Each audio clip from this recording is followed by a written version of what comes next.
Mexploitation is a film genre of low-budget films that combine elements of an exploitation film and Mexican culture or portrayals of Mexican life within Mexico, often dealing with crime, drug trafficking, money and sex. Common qualities. The typical Mexploitation film takes place in the countryside of major cities, and drugs, sex, and crime are nearly always involved. These movies are usually low budget and are filmed in a couple of weeks. They typically feature one or two famous B-movie actors in major roles, with the rest of the cast being played by unknown actors. Mexploitation movies made in the 60s and 70s in Mexico were closer to their American counterparts, with low-budget science fiction films that often starred Mexican luchadors like El Santo and Huracán Ramirez. However, the early 80s and into the 90s saw a notable change, with films increasingly dealing with real-life issues such as drug cartels and the murders of their rivals.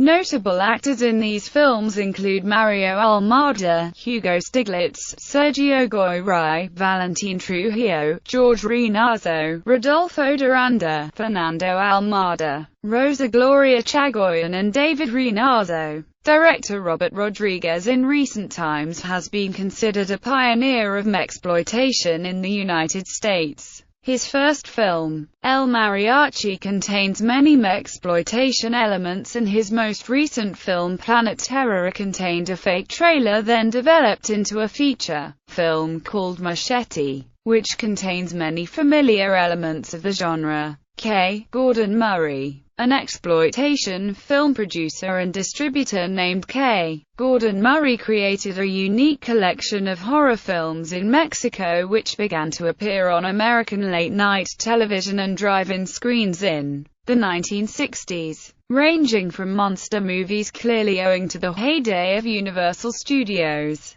to the lucha libre horror films featuring El Santo and their wrestling women. These low-budget films and still were notably campy and inspired a small cult following.